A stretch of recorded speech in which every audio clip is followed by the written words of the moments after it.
Cinema शौकीन सबका स्वागत करता है। आज हम बात करने वाले हैं द माउंटेन बिटवीन अस के बारे में। ये कहानी है बेन और एलेक्स की कि कैसे वो दोनों एक ऐसी जगह पे फंस जाते हैं जहाँ से उनका जिंदा निकलना मुश्किल ही नहीं नामुमकिन लगने लगता है और इसी बीच इनके प्यार का सफर शुरू होता है। कहानी की शुरुआत होती है और हमारे सामने इदाहो के एयरपोर्ट का दृश्य आता है और यहाँ पे हम बेन को देखते हैं। बेन एक डॉक्टर है, वो एक न्यूरो सर्जन है और अब बेन को जल्दी ही बाल्टीमोर पहुँचना है क्योंकि उसे वहाँ पे एक सर्जरी करनी है। इसीलिए बेन को जल्दी से जल्दी बाल्टीमोर पहुँचना पड़ेगा। तभी हम यहाँ पे एलेक्स को देखते हैं जिसका पूरा नाम है एलेक्स मार्टिन और एलेक्स एक जर्नलिस्ट है और जल्दी ही उसकी शादी होने वाली है न्यूयॉर्क में, इसीलिए उसे भी जल्दी से जल्दी न्यूयॉर्क पहुंचना है। लेकिन यहाँ आने के बाद बेन और एलेक्स दोनों निराश हो जाते हैं क्योंकि खराब मौसम के कारण इनकी फ्लाइट्स को रद्द कर दिया गया है और अब ये दोनों बहुत ही परेशान हैं क्योंकि इन्हें कैसे भी अपनी अपनी जगहों पे पहुंचना है। और अब इसी दुविधा के बीच इन दोनों की मुलाकात होती है और बातों बातों में इन्हें पता लगता है कि ये फ्लाइट उनके लिए कितनी जरूरी थी, लेकिन अब इनके पास यहाँ से निकलने का कोई भी रास्ता नहीं है। तभी थोड़ी देर बात करने के बाद इन्हें एक आइडिया आता है कि अगर ये चाहें तो ये प्राइवेट प्लेन हायर कर सकते हैं और ये दोनों ऐसा ही करते हैं और जल्दी ही इन्हें एक प्राइवेट प्लेन भी मिल जाता है और उसके साथ साथ इन्हें एक प्राइवेट पायलट भी मिलता है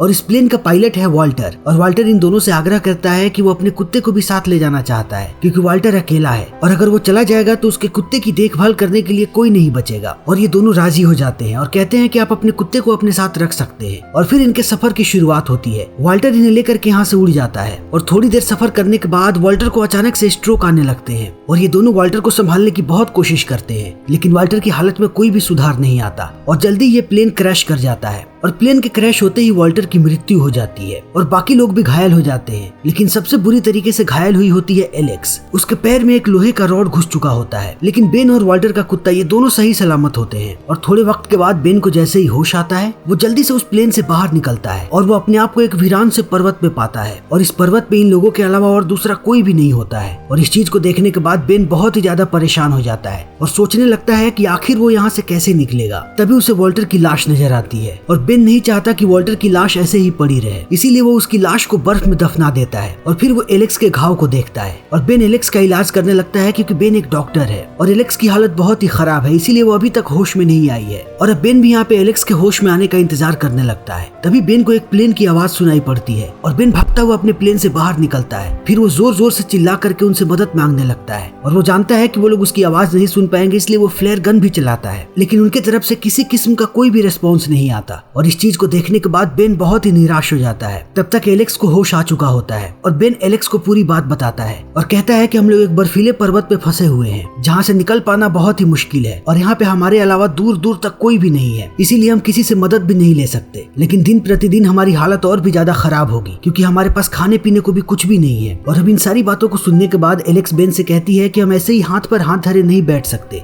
इसीलिए हमें यहाँ से बाहर निकलना पड़ेगा ताकि हमें मदद मिल सके। और बेन कहता है कि अगर हम बाहर निकले तो हम और भी जल्दी मरेंगे क्योंकि बाहर दूर दूर तक कुछ नजर नहीं आ रहा, इसीलिए हमें पता भी नहीं कि बाहर हमारी मदद के लिए कोई होगा या नहीं होगा। फिर बेन कहता है कि हमारे पास बस एक ही रास्ता है कि हम इसी प्लेन के अंदर छुपे रहें और मदद का इंतजार करते रहें क्योंकि मैंने आसमान में प्लेन्स को उड़ते हुए देखा है और मुझे विश्वास है कि जल्दी ही हमें कोई देखेगा। और इन सारी बातों को सुनने के बाद एलेक्स भी मान जाती है और ये दोनों मदद का इंतजार करने लगते हैं। लेकिन समय ऐसे ही बीतते जाता है और धीरे धीरे इनकी हालत खराब होती जाती है। तभी एलेक्स फिर से कहती है कि अब तो हमें बाहर निकलना ही पड़ेगा क्योंकि अगर हम ऐसे बैठे रहे तो हम ज्यादा दिनों तक जिंदा नहीं बचेंगे, इसीलिए हमें कम से कम कोशिश तो करनी ही पड़ेगी। और अब इन सारी बातों को सुनने के बाद बेन कहता है कि ठीक है, मैं मदद के लिए बाहर जाऊंगा, लेकिन तब तक तुम्हें यहीं पे रहना पड़ेगा क्योंकि तुम घायल हो। और अब इतना कहने के बाद बेन यहाँ से बाहर निकल जाता है और वो ऐसे ही घंटों पर्वतों में भटकता रहता है। वो बहुत देर तक घूमता है लेकिन उसे कहीं कुछ भी नजर नहीं आता और समय दर समय बेन बहुत ही ज्यादा निराश होने लगता है। तभी इसी बीच बेन का पैर फिसलता है और वो पहाड़ के कोने पर आकर के लटक जाता है और अगर बेन यहाँ से नीचे गिरेगा तो उसका मरना तय है। और अब बेन यहाँ पे बहुत देर तक ऐसे ही लटका रहता है और अंततः बहुत ही कड़ी मशक्कत करने के बाद वो बचता है। इसी बीच हम एलेक्स को देखते हैं जो कि अभी भी प्लेन में है और जब वो बेन की चीजों को देख रही होती है तभी उसे बेन की पत्नी की रिकॉर्डिंग मिलती है जिसमें वो कहती है कि वो बहुत ही ज्यादा खुश है कि बेन अभी उसके साथ है। और एलेक्स इस रिकॉर्डिंग को सुन ही रही होती है तभी इसके प्लेन के अंदर एक तेंदुआ घुस आता है, लेकिन इनका कुत्ता बहुत देर तक उस तेंदुए से लड़ते रहता है और उसे एलेक्स के पास नहीं आने देता। तभी वो तेंदुआ कुत्ते को घायल कर देता है और कुत्ते को घायल करने के बाद वो एलेक्स की तरफ आगे बढ़ने लगता है और एलेक्स को बिल्कुल भी समझ में नहीं आता कि वो क्या करे। तभी वो फ्लेयर गन निकालती है और वो तेंदुआ की तरफ चलाती है जिससे तेंदुआ बुरी तरीके से घायल हो जाता है और यहाँ यहाँ से भागने लगता है और थोड़ी दूर जाकर के वो मर जाता है। और फिर थोड़ी देर के बाद यहाँ पे बेन आता है और बेन इन सारी चीजों को देख करके परेशान हो जाता है। तभी एलेक्स उसे पूरी बात बताती है और बेन देखता है कि उनका कुत्ता घायल हो चुका है, इसीलिए वो कुत्ते का भी उपचार करता है। और फिर बेन उस तेंदुए को भी ढूंढ के लाता है और उसके मांस को पकाता है ताकि इनका खाना हो सके, क्योंकि बहुत वक्त से इन लोगों ने खाना नहीं खाया है। और अब ये लोग खाना खाते हैं और बेन एलेक्स को बताता है कि वो बहुत देर तक पहाड़ों पे घूमता रहा, लेकिन उसे कहीं से भी कोई भी मदद नहीं मिली। तब एलेक्स कहती है कि हमें फिर से कोशिश करनी पड़ेगी, क्योंकि हम ऐसे ही यहाँ पे नहीं बैठे रह सकते। और बेन कहता है कि बाहर जाना बिल्कुल भी खतरे से खाली नहीं है, इसीलिए हमारे लिए सबसे अच्छा यही है कि हम इसी प्लेन के अंदर रुके रहें और हम इंतजार करते रहे, हमें जरूर कोई देखेगा। लेकिन एलेक्स को ये बात बिल्कुल भी पसंद नहीं आती, इसीलिए वो सुबह सुबह कुत्ते के साथ यहाँ से निकल जाती है जब बेन सोया हुआ होता है। और थोड़ी देर के बाद बेन जैसे ही जगता है वो देखता है कि एलेक्स यहाँ से गायब है और बेन अब एलेक्स को ढूंढने लगता है। तभी उसे एलेक्स की चिट्ठी मिलती है जिसमें उसने लिखा है कि वो ऐसे ही हाथ पे हाथ धरे नहीं बैठ सकती, इसीलिए वो मदद के लिए बाहर जा रही है। और अब इस चीज को देखने के बाद बेन बहुत ही निराश होता है, क्योंकि वो जानता है कि एलेक्स घायल है और वो ज्यादा दूर तक नहीं चल पाएगी, इसीलिए वो जल्दी ही एलेक्स के पीछे निकल पड़ता है। और थोड़ी देर के बाद वो एलेक्स को ढूंढ भी लेता है, लेकिन वो देखता है कि एलेक्स की हालत बहुत ही ज्यादा खराब है, उसे बहुत ही ज्यादा ठंड लग चुकी है और अब उसे सांस लेने में भी कठिनाइयां आ रही है। इसीलिए बेन यहाँ पे एलेक्स को संभालता है और एक जगह आराम करने के लिए कहता है। और फिर ये लोग आग जलाते हैं और रात भर उसी आग के पास रहते हैं और सुबह होते ही एक बार फिर से अपने सफर की शुरुआत करते हैं। लेकिन बहुत देर चलने के बाद इन लोगों को पता लगता है कि ये कभी भी यहाँ से बाहर नहीं निकल पाएंगे, क्योंकि अब ये लोग पर्वत के अंतिम छोर पर पहुंच चुके हैं और यहाँ से आगे कोई भी रास्ता नहीं है। और इसीलिए यहाँ पे इनकी आखिरी उम्मीद भी टूट जाती है और अब ये लोग जानते हैं कि ये यहाँ से वापस भी नहीं जा सकते, इसीलिए ये लोग बहुत ही ज्यादा निराश हो जाते हैं। और बेन कहता है कि लगता है हमारा अंत नजदीक है, इसीलिए बेन एलेक्स से कहता है कि मैं चाहता हूँ कि तुम मेरी एक तस्वीर खींचो, कि किसी को तो मेरी आखिरी तस्वीर मिलेगी। और एलेक्स इस चीज के लिए मना कर देती है और कहती है कि हमें ऐसा बिल्कुल भी नहीं करना चाहिए। और अब ये लोग ऐसे ही एक जगह पे बैठ जाते हैं हार मान करके। तभी थोड़ी देर के बाद इन्हें ध्यान आता है कि इनका कुत्ता गायब है और अब बेन कहता है कि मैं उसे ढूंढने जा रहा हूँ। और बेन उसके पैरों के निशानों के पीछे भागने लगता है और थोड़ी देर तक उन निशानों का पीछा करने के बाद वो पहुंचता है घर के पास। और घर देखते ही बेन खुशी से झूम उठता है और वो भागता हुआ एलेक्स की तरफ आने लगता है। तभी हम एलेक्स को देखते हैं जिसके पैरों के नीचे की चट्टान टूटती है और वो नीचे पानी में गिर जाती है और ये बर्फीला पानी होता है और इस पानी में धीरे धीरे एलेक्स मरने लगती है। तभी वहाँ बेन पहुंचता है और वो एलेक्स को बाहर निकालता है और वो देखता है कि एलेक्स का पूरा शरीर ठंडा पड़ चुका है और वो धीरे धीरे मरती जा रही है। इसीलिए बेन एलेक्स को लेकर के उस घर के अंदर जाता है जहाँ वो उसका इलाज करने लगता है, लेकिन एलेक्स की हालत बहुत ही ज्यादा खराब होती है, इसीलिए वो अगले कई दिनों तक बेहोश पड़ी रहती है। और थोड़े वक्त के बाद उसे होश आता है और जब बेन उसे होश में आते हुए देखता है तो वो बहुत ही खुश होता है और उसे बताता है कि वो कितने दिनों से बेहोश पड़ी हुई है, लेकिन अब उन्हें कोई भी परेशानी नहीं। एलेक्स भी होश में आ चुकी है और उनके पास अब ये घर भी है। और इतना कहने के बाद बेन बाहर चला जाता है आग जलाने का इंतजाम करने के लिए। इसी बीच एलेक्स फिर से उसकी पत्नी की रिकॉर्डिंग सुनने लगती है। तभी अचानक बेन वहाँ पे आ जाता है और जब वो एलेक्स को रिकॉर्डिंग सुनते हुए देखता है तो वो बहुत ही गुस्सा हो जाता है, लेकिन एलेक्स उससे बार बार माफी मांगती है। और इसी बीच ये दोनों बहुत ही करीब आ जाते हैं और अंततः शारीरिक तौर पर भी एक हो जाते हैं और उसके साथ साथ ये दोनों यहाँ पे बहुत ही भावुक नजर आते हैं। इसी बीच एलेक्स बेन की एक तस्वीर खींचती है। तभी बेन अपनी पत्नी के बारे में बताता है और कहता है कि मेरी पत्नी को ब्रेन ट्यूमर था और वो लंबे वक्त से इससे जूझ रही थी और जब उसने देखा कि मैं बहुत ही परेशान रहने लगा हूँ उसकी वजह से,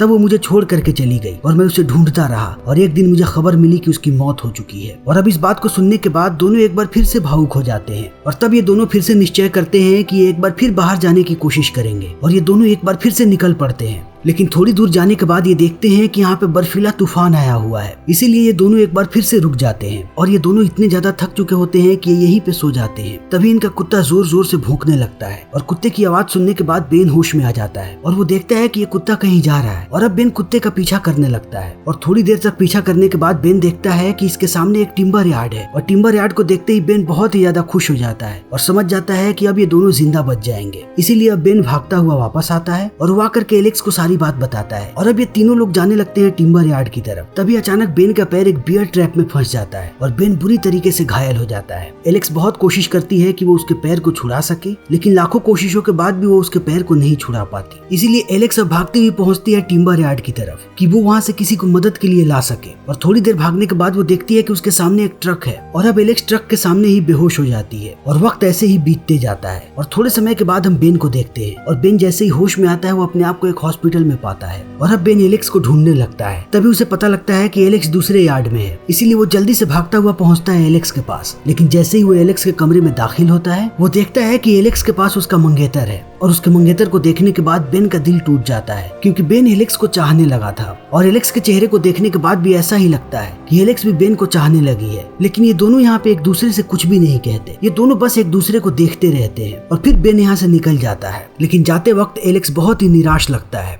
और अब एलेक्स यहाँ पे ज्यादा देर तक नहीं रहना चाहता, इसीलिए वो कुत्ते को अपने साथ लेकर के अपने घर के लिए निकल पड़ता है। लेकिन घर आने के बाद भी बेन हमेशा ही एलेक्स के बारे में सोचता रहता है और दूसरी तरफ एलेक्स की हालत भी कुछ वैसी ही है, वो भी हमेशा ही बेन के बारे में सोचती रहती है और वक्त ऐसे ही बीतते जाता है और लोग एलेक्स को कहते हैं कि तुम्हें अपनी तस्वीरें लोगों के साथ साझा करनी चाहिए क्योंकि तुम मौत से लड़ करके वापस आ रही हो। और इसी बीच एलेक्स को याद आता है कि उसने बेन की तस्वीर खींची थी, इसीलिए वो बार बार बेन को कॉल करने की कोशिश करती है, लेकिन बेन उसका कॉल नहीं उठाता और एलेक्स और भी ज्यादा निराश होने लगती है। और ये बात एलेक्स के मंगेतर को भी समझ में आ जाती है कि एलेक्स पूरी तरीके से बदल चुकी है, अब वो बिल्कुल भी पहले जैसी नहीं है। इसीलिए वो एलेक्स से इस बारे में बात करता है और यहाँ पे इन दोनों की क्या बातें होती हैं ये हमें कहानी में आगे पता चलेगी। और अब बेन एलेक्स को वो सारी तस्वीरें भेजती है जो तस्वीरें उसने वहाँ पे खींची थी और अब इन तस्वीरों को देखने के बाद बेन बहुत ही ज्यादा भावुक हो जाता है और एलेक्स को कॉल करके कहता है कि उन दोनों को अब मिलना चाहिए। और अब जल्दी ही ये दोनों मिलते हैं और मिलते ही एलेक्स बेन से पूछती है कि तुम मेरा फोन क्यों नहीं उठा रहे थे। तब बेन कहता है कि मैं तुम्हें पुरानी यादों से परेशान नहीं करना चाहता था, मुझे लगा कि तुम अपने मंगेतर और अपनी जिंदगी के साथ बहुत खुश हो। तब एलेक्स यहाँ पे बताती है कि मेरी शादी नहीं हो रही है, मैं अपने मंगेतर से अलग हो चुकी हूँ। यानी कि एलेक्स और उसके मंगेतर ने यही बातें की थी उस दिन। और फिर एलेक्स अपने प्यार का इजहार करती है और कहती है कि उन वादियों में मुझे तुमसे प्यार हो गया, लेकिन मैं तुम्हें कभी भी ये बात नहीं बता पाई क्योंकि मैं तुम्हारे इशारे का इंतजार कर रही थी। लेकिन बेन इन सारी बातों को सुनने के बाद एक बार फिर से शांत हो जाता है और उसे समझ में नहीं आता कि वो क्या कहे,